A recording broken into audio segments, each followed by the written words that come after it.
Poor people should just wear work clothes to parties. Don't bother with a suit. Just come in your construction outfit. I was overwhelmed by such arrogant words. Just because I work in construction, I was looked down upon. Forget it. I shouldn't have even bothered talking to you. I didn't want to ruin the atmosphere at our reunion. Unable to ignore what was said, my best friend suddenly interrupted the conversation. My name is Brandon. I'm an only child with no siblings. Ever since I was young, I've never been one to seek the spotlight. Rather, I've always wanted to support others. My father, Michael, runs a small-scale construction company. Though modest in size, he provided enough so that my mother and I never lacked anything, allowing me to attend college. Construction involves a diverse range of projects closely linked to everyday life, such as railways, ports, airports, roads, tunnels, bridges, dams, and river management. This profession often deals with transportation infrastructure. My father continued this work from my grandfather's time, specializing in bridges and river management. "Brandon, that bridge over there, I built it," he would say, taking me to see the bridges over rivers since I was a child. There are all kinds of bridges. They connect people, building bridges that make life more convenient and bring smiles to people's faces. That's my purpose in life. As I grew older, I began to understand and admire my father's words and his work. Railways, roads, tunnels, none of these can be improved without someone proposing and building them, relieving inconvenience. I wanted to understand people's inconveniences and address them, bringing smiles to their faces. My father's approach to his work was profoundly simple. In college, I studied business and did fairly well. When it came time for job hunting, I told my parents this: "I'm thinking of helping Dad after I graduate. I want to work at Thompson Construction." My parents were shocked and exchanged glances. "Why give up job hunting? Why not try something new?" My mother said. "Our company is in a tough spot, getting fewer jobs in these times. It's been better than expected until now, but the future of a small family business is uncertain," my father added.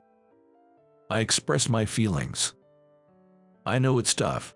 My personality doesn't fit following the same path as everyone else. I feel compelled to help out. In gratitude for all the support I've received, watching Dad work has naturally led me to this decision. Remember, these are tough times." Yet, Thompson Construction, inherited from my late grandfather, is my legacy. As the only son, I feel responsible for its future, good or bad. My parents were moved to tears. After graduating, I joined the family business, Thompson Construction, to assist with construction work. While my friends were busy job hunting, I spent my time in the university library, studying for construction-related qualifications. My university friends had their opinions. Brandon's helping with his family's construction work. If he had properly job hunted, he could have gotten a decent job. Graduating from college to become a construction worker, he took the easy way out by taking over the family business. The easy way out, well, there's some truth to that. While everyone else was working hard at job hunting, I was the only one cooped up in the university library. What others said didn't matter. I had decided my future. For better or worse, it was up to me. Honestly, I didn't care about the rumors of who landed jobs at major corporations or fast-growing companies. Studying before joining a family business was my form of job hunting. After college, I joined the 20-employee Thompson Construction and learned the ropes mainly from my father. On the construction site, in the office, and even at home, there was so much to learn that the only time I could really relax was during lunch breaks. I constantly thought about how to compete with larger and smaller companies, improving monthly sales. But as my father warned, it's a tough world for small family businesses. It's a world of survival of the fittest. I spent a lot of time analyzing when things weren't going as planned. At one point, I asked my father about my doubts. "Dad, our company excels in bridge and river management, but what if we expanded our scope in transportation infrastructure? If we spread ourselves too thin, we'll struggle with manpower. It's the people who make things happen. Expanding too much can incur unnecessary costs, not to mention the technical aspects." "I see. It's complicated, isn't it? To expand our operations, we'd have to open offices beyond our county. We've been a community-focused business, trusted by the locals because of our personal touch." "Right, that's the core of our business." Determined to promote what our company excels at, I hired a design firm to create a website and also started using social media to spread information, becoming a bridge that connects people. After a day's work, I'd return home and study for construction-related qualifications. Earning these qualifications would broaden my ability to build bridges that connect people. That's it, I'll become the bridge. I believed and put in more effort than ever before. Time flew since I started working with my father. 6 years passed in the blink of an eye. One day, I received a letter at home. It was from my high school best friend, David. I wondered what it was about. "The alumni reunion of Cedar Grove High School will be held on the 3rd of May. Please join us." So, it's been 10 years since we graduated from high school. I wonder how everyone from the basketball team is doing. Throughout middle and high school, I was part of the basketball team. I worked hard as a regular player and as the vice captain. David was the captain back then. An invitation to a reunion from such a relationship. David organizing it, that's exciting. Oh, I wonder if the team assistant will be there too. I don't really want to see her, but I'll avoid conversation if she is. The awaited May 3rd arrived. The reunion was a standing party, renting out an entire floor of a hotel. There were 360 alumni and our respected teachers in attendance. Even the principal graced us with their presence. Seeing everyone in suits, dresses, and flawless makeup, I realized how much people can change. Everyone looked so mature. I should have bought a new suit for this day. I'm always in work clothes, rarely in a suit for business. Even though I tried picking out the best suit I had, it was clear that I was the only one looking outdated and unfashionable. "Hey, Brandon, how have you been?" "David, long time no see. Why are you dressed like a hotel manager?" "Heh, I'm the manager of this hotel. Normally, you couldn't rent this room for a party.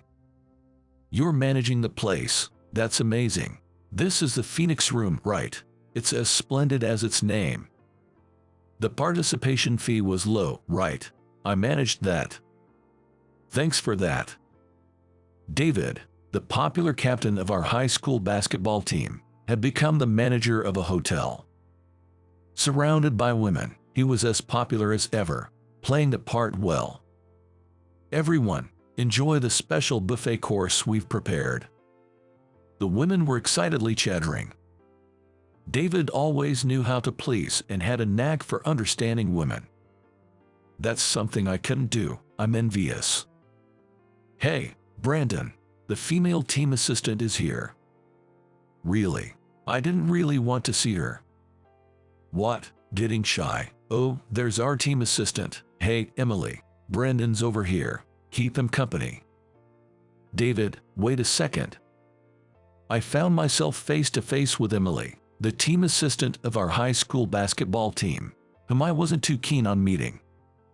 Since my sophomore year in high school, Emily and I were dating. We attended the same university and even the same department. Our relationship lasted for 6 years until we graduated from college. Emily's mother was the CEO of a well-known domestic apparel company. She was the only daughter of this successful CEO, essentially a business heiress. "Brandon, you're really dressed up today, standing out all by yourself, but in a bad way." Her sarcasm had begun. starting with a jab at clothing, typical of an apparel CEO's daughter. Her scrutiny is always more intense than most. You're helping out with your dad's business now, right? Yeah, that's right. How are you doing, Emily? You should be more worried about yourself. Emily wasn't so haughty back in high school. She used to be kind and considerate. I fell for her personality and asked her out, but our relationship quickly cooled off during our junior year of college when job hunting began. The chill set in when I told her I was going to help with the family's construction business. Brandon, are you okay with this? I made my choice, so yes. You're going to help with a small, family-run business that might not even survive. Do you realize you'll end up as a construction worker? What's wrong with that? Emily, you're going to help with your family business too, right? The only difference is the scale. I'm thinking about the future. After that, Emily often looked down on me. It became tough to continue the relationship, and considering our futures, I ended things near the end of our senior year. Over 6 years had passed since then, and now here we were, meeting again at the reunion, having had no contact in the meantime. Even by your clothes, it's clear you've had it tough. Really, I thought I managed pretty well with what I had at home. Brandon, you're always so plain. Your everyday life, your clothes, your job.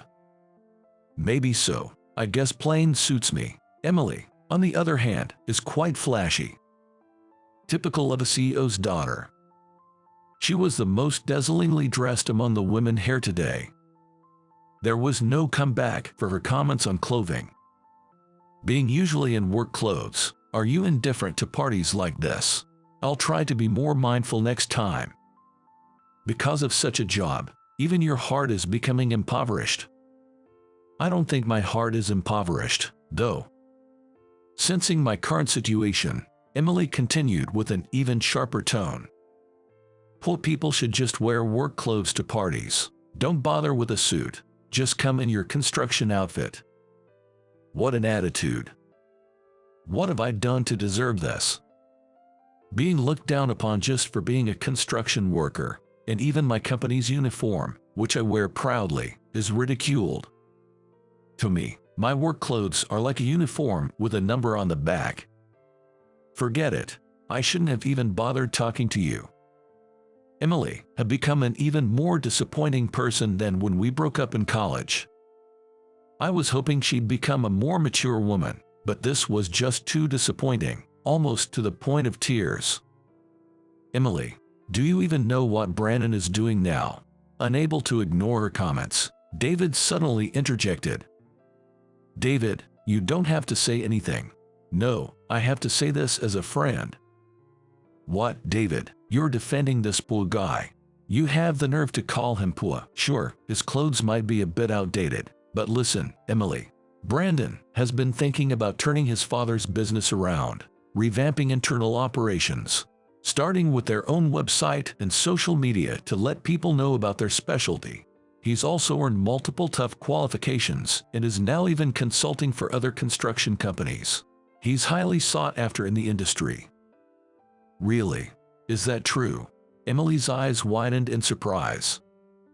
When I first joined Thompson Construction, we specialized in bridges and river management, but now we've expanded our scope to include railways, ports, and roads as well. I acquired all the qualifications I could in civil engineering. In the bridges I aim to build connected people in various ways, even leading to consultancy work. That's what my past 6 years have been about. The comment about my clothes being uncool was a bit harsh, though. I manage a hotel, just overseeing the staff on site. I can't work with outsiders or build bridges of trust with them. In these times, that's no easy feat. Emily, can you do that? Me? You couldn't, right? Brandon supported me as vice captain in the basketball team, always striving for a better team. You, as our team assistant, should understand. Emily nodded in acknowledgement. Now, Brandon is playing the role of vice captain for his dad. The more mundane the job, the harder it is. David, Emily seemed regretful for belittling others. David's words, referencing our basketball team days, were convincing for Emily, who had witnessed it all. "Brandon, I'm sorry. I didn't know anything," Emily said through tears. "It's okay if you've realized that now. How could I say such harsh things about being plain and poor? Let's leave it at that. I need to go thank the teachers who helped us." David quickly left the scene. It's tough being an organizer, keeping an eye on everything and maintaining the atmosphere. That's something I couldn't do. Emily and I stepped outside the venue to talk. There was an open, airy terrace outside. Quiet and just right for our conversation. We sat down at the terrace. "You broke up with me in our junior year of college because you hated me, right? I was preoccupied with helping out with the family business then. I became a nuisance when I started voicing my opinions on that. You should have just told me. I didn't want to seem pathetic." "Really, you're so modest." After our breakup, I focused solely on my work as a construction worker, eventually expanding into various infrastructure projects and consultancy. Ending our relationship during college might have been the right timing, in a way. I was pretending, just to you. Pretending, to me. I was thinking about the future after graduation, whether we'd have a stable life, whether the job had prospects. I was judging people solely by their status. In the end, I hurt you. It's in the past. If you've realized something, even a little, that's good enough. I'm sorry for being pretentious back then and just now. We're both clumsy, I guess. Emily broke down in tears again. I'd never seen her cry like this before. "Remember when I asked you out, Emily? Huh? I mustered the courage because you were kind and thoughtful. I still believe you are at heart. There's no need to pretend or be haughty. Just be yourself." "Okay, thank you. My plainness is just me being true to myself, I guess." Emily, with reddened eyes, smiled, and we returned to the venue together. The reunion was lively with performances by alumni. Thanks to David's thoughtful organization, it ended on an emotional high, the 3 hours flying by. I managed to catch up with old classmates and basketball team friends, sharing stories from our past. It was a fulfilling day. I'm truly grateful to David for all his efforts in making this day, this moment, possible. As I was leaving, Emily asked me, "Brandon, are you still the same height as in high school?" "I've shrunk a bit, down to about 5'11". "I've gained some weight too. I need to go on diet." "I see, got it. Take care, see you around." Thank you for today. I couldn't come up with anything clever to say, but I did my best to express my feelings to Emily. As a CEO's daughter, she'll surely find a good husband and live happily. Our time together in high school and college is now a pleasant memory. Reunions are strange. Meeting alumni provides a lot of inspiration. Observing others helps me understand what I lack, filtering these insights from my own perspective. It makes me realize there are new worlds to discover, fueling my ambition to strive harder. Now, I must continue to work hard at my job. As a construction worker, there's much to do. I need to keep building various kinds of bridges that connect people. 3 weeks after the reunion, on a rare day off at home, my mother told me a package had arrived. A package. I wonder who it's from. The sender is Emily. The package was a gift from Emily. It was wrapped in a large box. "Ah, Emily. How nostalgic," my mother commented. I had introduced her to my parents a few times, but now she was just someone from my past.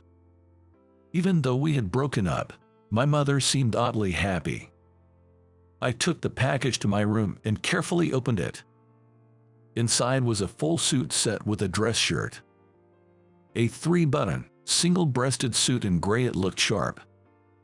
So, Emily was asking about my height for this. There was a handwritten letter inside.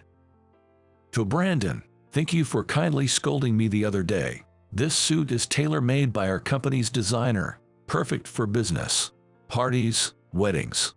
Wear it and look sharp whenever you need to. Ha, she's still looking after me. I had said I'd be more conscious about my attire, but I never actually went out to buy a suit. I could almost see Emily shaking her head at my lack of fashion sense. The letter continued. P.S. Is it possible to repair a broken bridge? A broken bridge? Was she referring to my role in connecting people? Repairing broken bridges is my specialty. I immediately called Emily's number. 2 years later, with David's help as the hotel manager, we found ourselves back at the same venue. We're turning 30. I need to find someone special too, said David. You've always been popular, David. You'll be fine. Never thought I'd be outdone by the plain Brandon. Sorry for being plain. The venue that hosted our reunion now became the setting for our wedding reception. It was a new beginning for Emily and me. The Emily I knew now was the same pure and kind-hearted girl I fell in love with back in high school when I first asked her out. As I took over as the new CEO of Thompson Construction from my father, assuming the role of captain, Emily became my vice captain and assistant, supporting me in every way.